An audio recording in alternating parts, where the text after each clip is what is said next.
Welcome to D5 news. ప్రతినిత్యం సత్యంతో మీ ముందుకు. సో కాకినాడ జిల్లాకు సంబంధించినటువంటి కాండ్రకోట ఆ గ్రామం ఏదైతే ఉందో అది ఇప్పుడు దెయ్యాల కోటగా మారిందంటే అవును అంటున్నారు అక్కడ ఉన్నటువంటి గ్రామ ప్రజలు. అక్కడ మనిషి కనపడుతుందండి ఇక్కడ నుంచి కూర్చుంటేనే రాత్రి నైట్ అండి. అక్కడికి వెళ్ళాక కనపడట్లేదండి, మళ్ళీ మాయమైపోతున్నాడు. అంటే కాండ్రకోట దానికి కాదు నూకాలమ్మ జాతరకి చాలా ప్రసిద్ధి చెందినటువంటి ఆ గ్రామం ఇప్పుడు అక్కడ దెయ్యం తిరుగుతోంది అనేటటువంటి వార్తలకైతే కేంద్ర బిందువు అయితే అవడం అయితే జరిగింది. ఒకనాడు ముగ్గులు వేస్తున్నాడండి, ఒకనాడు ఏదో ఎనిమిరగాయలని బుగ్గులు పెడుతున్నాడు, ఒకనాడు లజ్జ వేస్తున్నాడండి, ఒకనాడేమో లేదో మేకని వేసింది అన్నారు.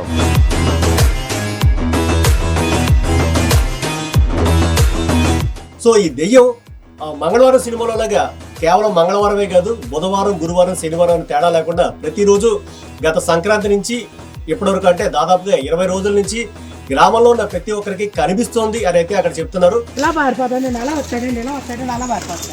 అయ్యి అంటారు మొదటికి ఆపడతాను తెల్లగట్లా ఆపడతాను. ఒక మా ఊరు బయటకు వెళ్తే కాపాడండి, కాపాడితే మా ఊరు వెనక్కి వచ్చేదని చూసి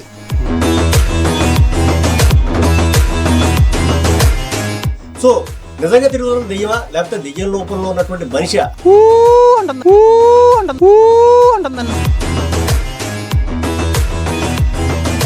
ఆ నిజాన్ని వెలికితీసే ప్రయత్నం అయితే చేశాము.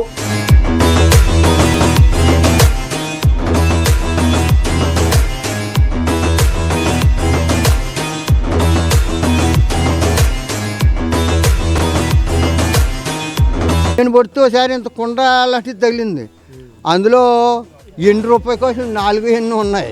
సో ఆ నిజానికి సంబంధించినటువంటి స్పెషల్ స్టోరీతో మీ ముందుకు వస్తున్నాం. So D5 news channel.